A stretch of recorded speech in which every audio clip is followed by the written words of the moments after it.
My name is Ondrej and I've spent the last 28 months focused on one thing, AI. In this video, I'm going to give you a detailed analysis of the main trends, patterns, and changes I see in the AI industry, as well as a set of predictions for 2026. So the topic that everyone is talking about is whether AI is a bubble or not. And a good heuristic I learned is that if everyone thinks it's a bubble, it's not a bubble. And what that means is, in order for it to be a bubble, the investors, the people pouring in all the money, have to be convinced that it's not a bubble. They have to think that the returns will keep going forever without there being any fear whatsoever. The 2008 crash is the most recent and clear example of this. However, there are some very major differences in this AI technology cycle that both the dot-com and the 2008 crash do not have, which I'm going to touch on in a second. First, let's break down why people think that it's a bubble. And there are some good arguments for this. Number one, we see insane investment, right?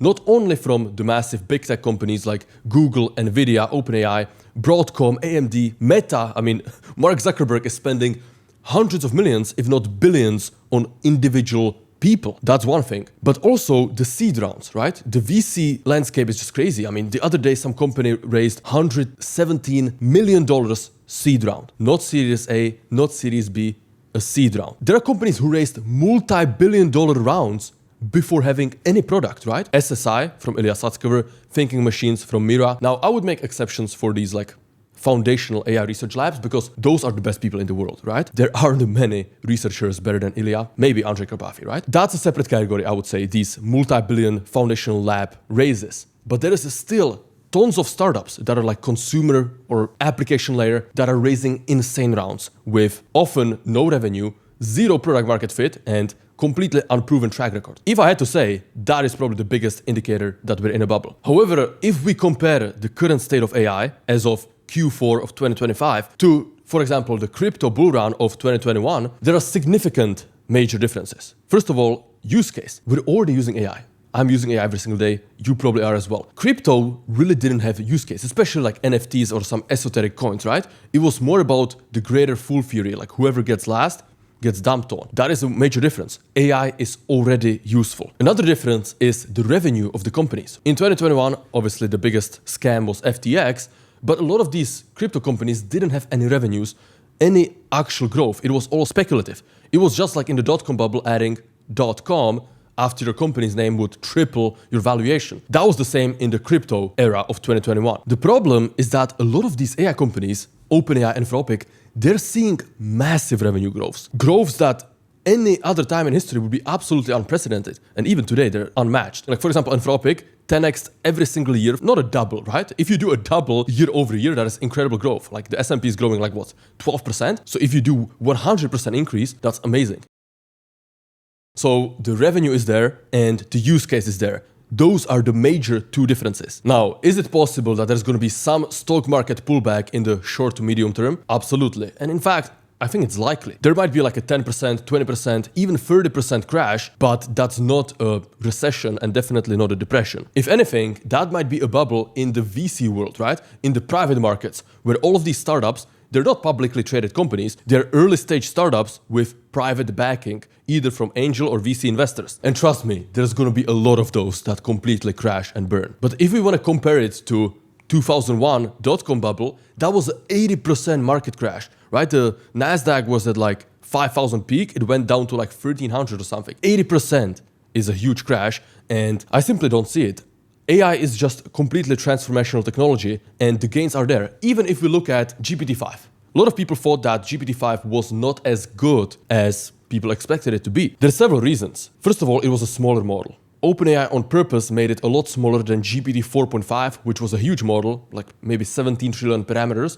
GPT-5 is a much smaller, much more compute efficient model. That way they can serve it to way more users, and especially on the free plan. So that's one thing. OpenAI made it smaller on purpose, to make it faster and to make it easier to serve. But the reason why this is not a good argument is that there are massive gains in reinforcement learning. This really is the frontier that keeps on giving. Without RL, I think we would already be in a stock market crash, maybe close to a recession. But since reasoning, which only is like 12 months old. It's kind of incredible to think that O1 Preview, which was the first mainstream reasoning model, is like less than a year old. It's crazy, right? But reinforcement learning, especially combined with test time compute, is really untapped. And as long as you can create a benchmark for some eval where you measure what you want, that can be saturated, which means that can be achieved and mastered by AI models. And this really is an incredible breakthrough that not many people understand. That's why, and this is a pro tip, there's a lot of different startups doing all these RL environments. In San Francisco, this is a hot term.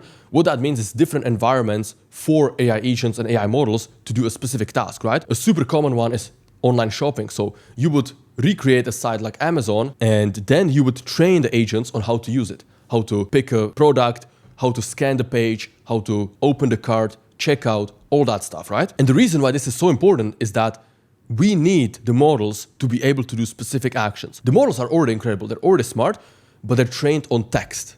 This is their biggest strength and their biggest weakness. All of the internet has already been scraped and saturated. So that's why the performance in the foundational models has been stagnating. But we have all of these other paradigms, notably reinforcement learning, on top. And that's why we keep seeing these massive gains in coding, math, mainly these two dimensions, right? Because they're both deterministic and both of them can be validated. If you write a math equation or some theorem or conjecture, you can either see if the math adds up, right? If a professional mathematician goes over it and finds several flaws, and 1 equals 2, you can discard that easily. Same with code, right? If the code doesn't compile, if the program doesn't run, if there's tons of errors, you can throw it away. And this is where you can use synthetic data to your advantage. With both math and code, you can generate and use tons of synthetic data to train upon them. And even if 1 out of 500 examples works, you can examine that one, look into the reasoning trace, study the chain of thought of that model and see, okay, what happened in this one instance that caused the model to solve the problem? And then you can train on that. You cannot really do that with creating images, copywriting,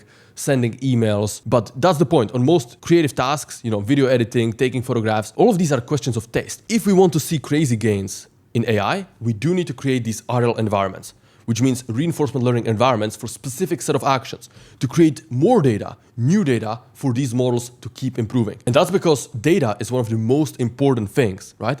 It's like the digital oil. You need data, you need compute, and you need talent for models to work and scale. This is why like a year ago, I predicted that XAI, while it was still a new company and everybody was saying like Elon Musk is behind, they won't catch up, I predicted that they might catch up because Elon is the best in the world at large manufacturing and infrastructure projects in the real world, solving bottlenecks and moving faster than anyone else. Elon, being the richest person in the world, obviously has the money and capex to invest and to catch up in terms of buying GPUs. Elon also can attract some of the best talent in the world.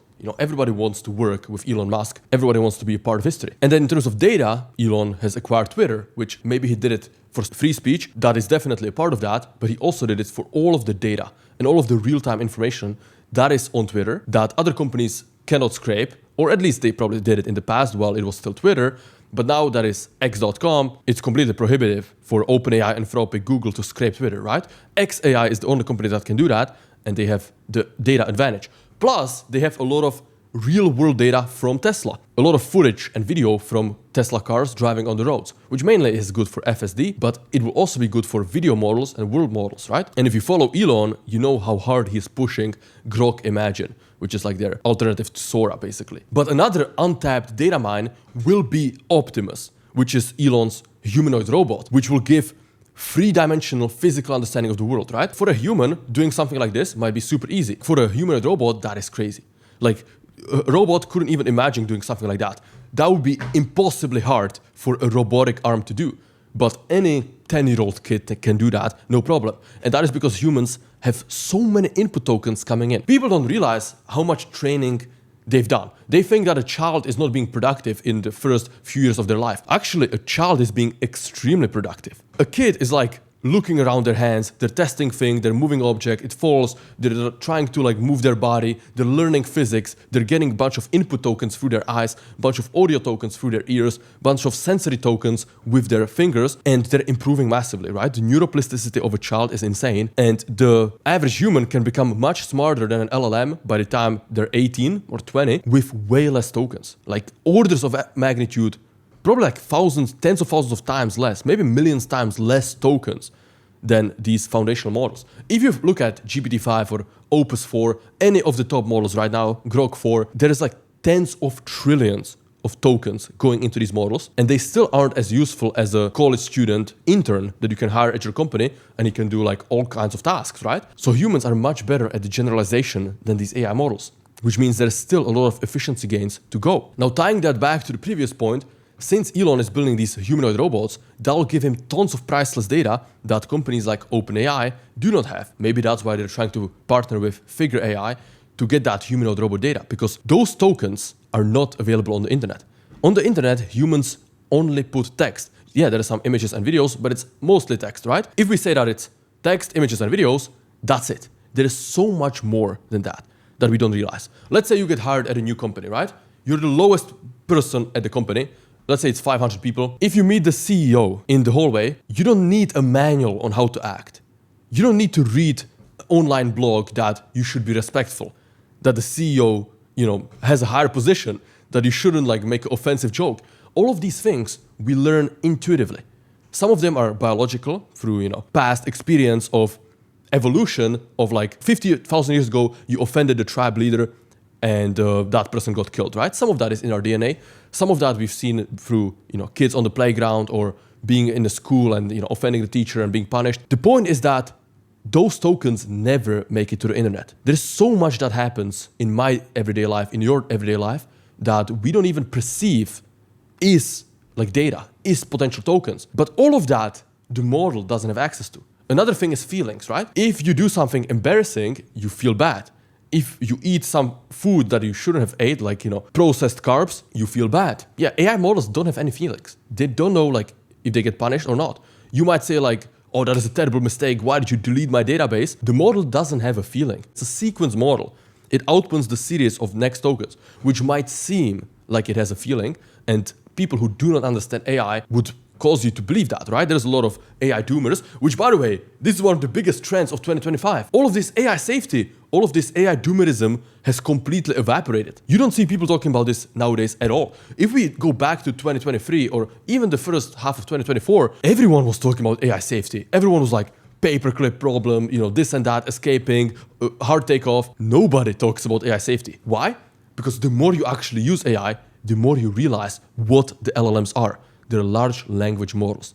They're next token predictors. They're not gonna eat you alive. They're not gonna turn you into a paperclip. That is complete science fiction. Could that happen in the future in 30, 40, 50 years once there's drones, humanoid robots everywhere, once, there's a new AI architecture? Possibly.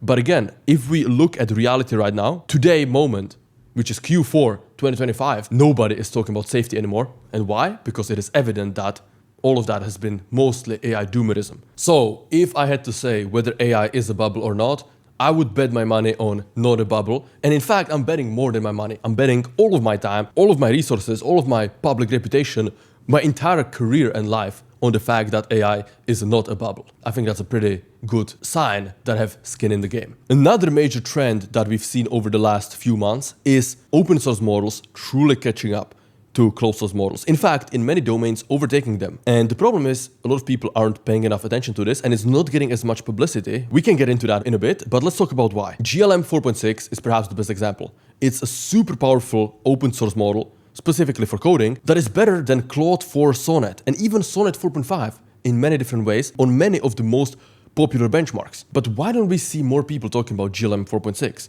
Why is it that it's like on the side more of an esoteric model? Well, there's many reasons. Number one, the big AI labs, whether it's OpenAI, whether it's Anthropic, whether it's Google, DeepMind, they have all the incentive in the world to kind of bury these open source models, right? To not talk about them or to make them seem kind of dirty, ugly, they're from China, don't touch them. So that's one thing. Everyone associated with the big AI research labs has the incentive to ignore the open source models. But another thing is way more practical. It's the inference. A lot of the inference, whether it's the GPUs, TPUs, or just the cloud, is built around the most popular models, such as GPT series, Claude series, models from the biggest companies. And that's why when a new architecture, a new open source model comes in, whether it's DeepSeek, whether it's Kimi, whether it's GLM, a lot of that compute is not optimized for these open source models. So the inference is not there. Or it's like way worse performance, and the people with the compute would just be better off selling it to the hyperscalers. However, that doesn't change the fact that open source models have nearly surpassed closed ones. And again, this is something I've been talking about for a year and a half, like close to 2 years now, and it's becoming true now. We literally see open source models, especially for domains, right? Because you can fine-tune models. But even general ones like GLM 4.6, a lot of people prefer using it over Claude Solr.net 4.5, which currently is the main model from Anthropic. And Anthropic is worth like $200 billion. What's the investment into Anthropic? Like $35 billion. And their most powerful model as of October 2025 is comparable to an open source model from Zipu AI, which is a Chinese lab that nobody has heard of until like 3 months ago. If you ask me, that's incredible. Another trend in the AI space that I'm seeing that not enough people are talking about is the rise of smaller models, right? Speaking of Anthropic, they just released Claude Haiku 4.5. And I actually think that Haiku might be more useful than Sonnet. It's not better than Sonnet, but more useful. Why? First of all, it's 3 times cheaper. That already enables it to be in way more applications that otherwise you cannot do. So not only does it enable a lot more possible applications, but it's also way faster. It's more than twice as fast as Sonnet 4.5, which, especially for coding, is huge because there's the concept of flow zone, right? If you're doing something and if you're using a fast model, you can stay in the flow. But if a model takes like 5 minutes to respond, you'll be tempted to, check your phone, check Twitter. You'll just get distracted. So having a fast model is actually very important for productivity. And also just for many different use cases, you need a fast model, right? So this is why I think we're gonna see way more specialized, small, super fast models rather than these behemoth generic models that are very slow and very expensive to run. And I think the last one that was really in this category was GPT 4.5, which right now you cannot even use. OpenAI has completely removed it from the API. And I think even on ChatGPT, let me check. It is there, but you have to pay $200 a month to access it.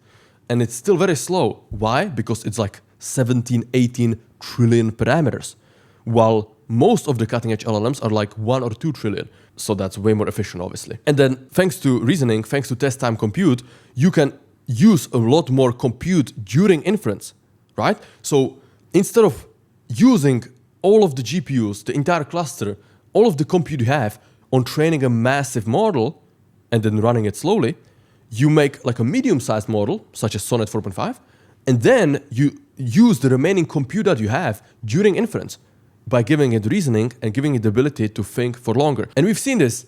This is one of the most important charts, I think. The time an agent can work meaningfully by itself. And I think right now it's around 2 hours, but it used to be just 6 months. It used to be like 20 minutes or something. So it's rising very fast. It's like another exponential curve where models and agents are able to work for multiple hours. I think GPT-5 Codex was doing like 7 hours. There are some reports of Sonnet 4.5 doing 30 hours, but I don't think that's realistic at all. If we say it's, 2-3 hours, maybe 7, that is still incredible, right? That unlocks another paradigm of tasks that AI can now do. Before deep research, and it's easy to forget that deep research is still a new thing, like 9 months old or something. Deep research didn't even exist. Now every single chatbot has a deep research, right? There is so many tokens being burned, both on actually researching the sites, scraping the data, but also on reasoning and thinking through it. And, the model is analyzing what should be the next search. What data do we have regards what user requested? What is still missing? And then once it has everything, how do we make this into a concise report?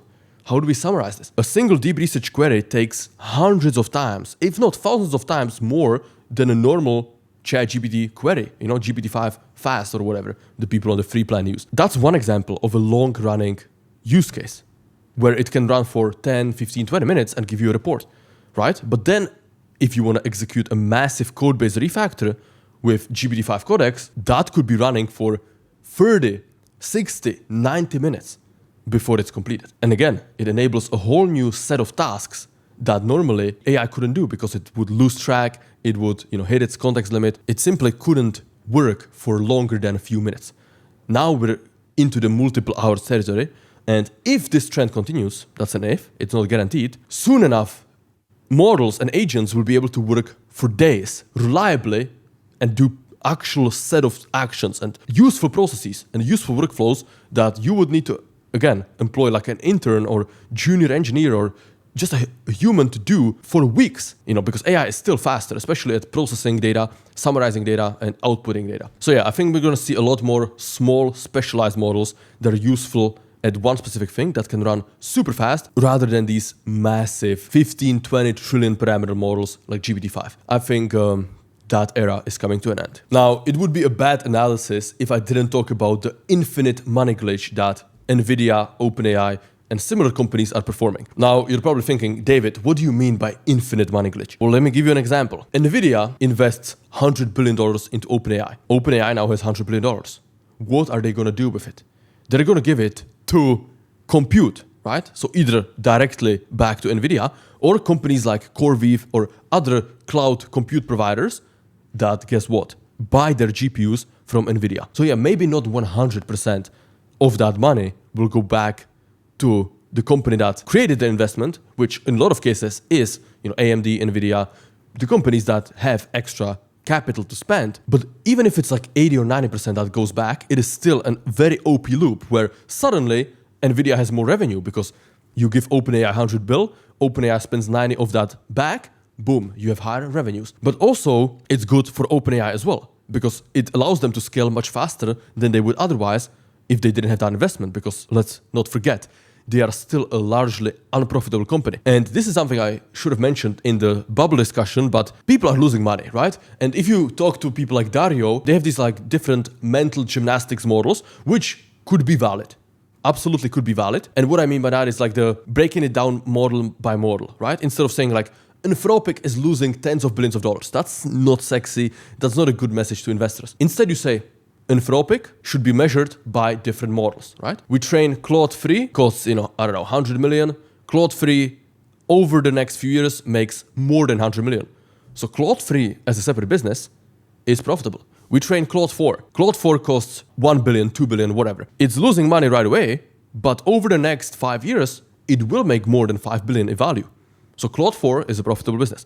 So who knows whether this is a good way or whether this is like just an explanation of revenue. I think only people at these companies really know. But this is a very strong argument for the people who think AI is in a bubble, is that everyone is basically unprofitable. Good luck trying to find a profitable AI startup, let alone like an AI research lab nowadays. Everyone is burning money. Everyone is burning millions, and the biggest companies, billions, tens of billions on training new models and on compute. So who's making the profits? Obviously Jensen and NVIDIA have amazing margins. That's why we see deals like OpenAI and Broadcom where they start to do their own chips. That's why Amazon has their own chip. That's why Google has their own chip with TPUs. Everyone wants to make their own chip, not to be reliant on GPUs from NVIDIA, right? Now, they obviously have the full stack. They have the full ecosystem. So it's going to be very hard to get away from them. And they have a great product. So I do expect NVIDIA to keep growing. And I wouldn't be surprised if 2 to 3 years from now, NVIDIA was a $10 trillion company.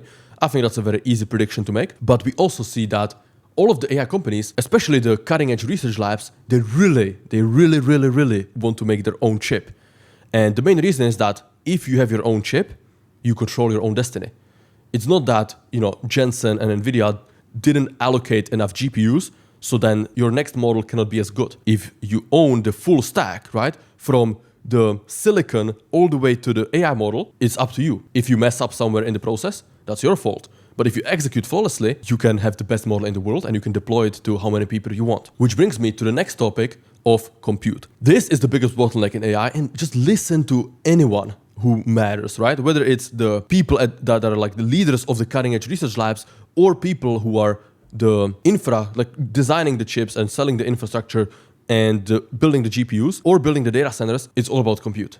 That's all they talk about. That's all they're obsessing about. Why? Because that is the bottleneck. There is so much more demand for Anthropic and for OpenAI that they can actually serve. A good example is the Pulse. ChatGPT Pulse is a feature that's only available on your phone, and it's only available to people who pay $200 a month. Why? Because it costs so much compute. They're short on compute. All of these big companies could have easily double, triple their revenues if they just had more GPUs, right? If you want to enter the AI space and make a ton of money, just become an expert at chip design, silicon design, and build your own data centers, right? And you'll be very rich. I'm like half joking because that's like very extremely difficult to be expert in those domains. But I'm also not joking because that's the cap. That's the problem of all of the biggest companies.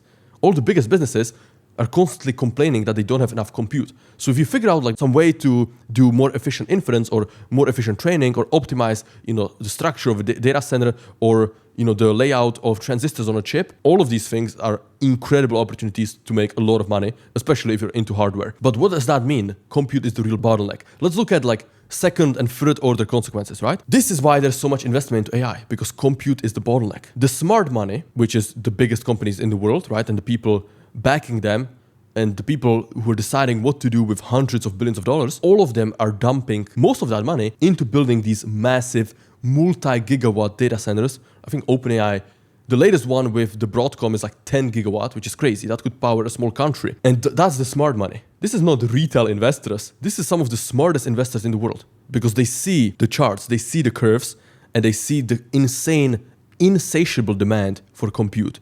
And they want some piece of that money. Also, it's easy for Wall Street to understand. If you build a data center, it's like real estate. You build a house, you get a bunch of tenants, it's predictable revenue. So a lot of the Wall Street investors, people managing trillions of assets under management, do understand the model of the data center.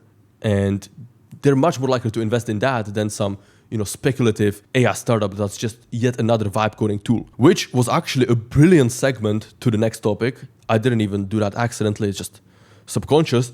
Everybody is building the same thing. It's either like a generic vibe coding tool, or it's a n8n clone, a workflow builder. That's the most two common categories of apps we're seeing. Either a vibe coding, bold, lovable clone, or it's an n8n clone. And it's not just startups and new companies that are trying to clone n8n. Most notably, OpenAI on the latest dev day released AgentKit, which is their own workflow builder, right? And I do think both n8n and AgentKit can be successful. And if I had to predict, that would be the case. I wouldn't be surprised if n8n was a $10 billion company a year from now. Right now, I think they're valued around $2 billion. The problem is that with everyone building the same thing, it will be the winner-takes-all market. Now, it could be a different market. AgentKit from OpenAI might go after people who are more beginners. People like ChatGPT users who want to do a bit more. If you look at AgentKit and the UI, it is like that. It's super simple, super clean, but it doesn't have as many options and integrations as n8n. I think n8n is kind of like mid-level, right? It's not for programmers. You don't have to be a developer to use n8n, but it's for people who are more technical and they are more business-oriented. But then you look at all the other companies, right? Like all the other clones, workflow builders. And it's not just small companies, like 11 Labs, which is an amazing voice company, probably the best voice company in AI, released their own agentic workflow builder. Why?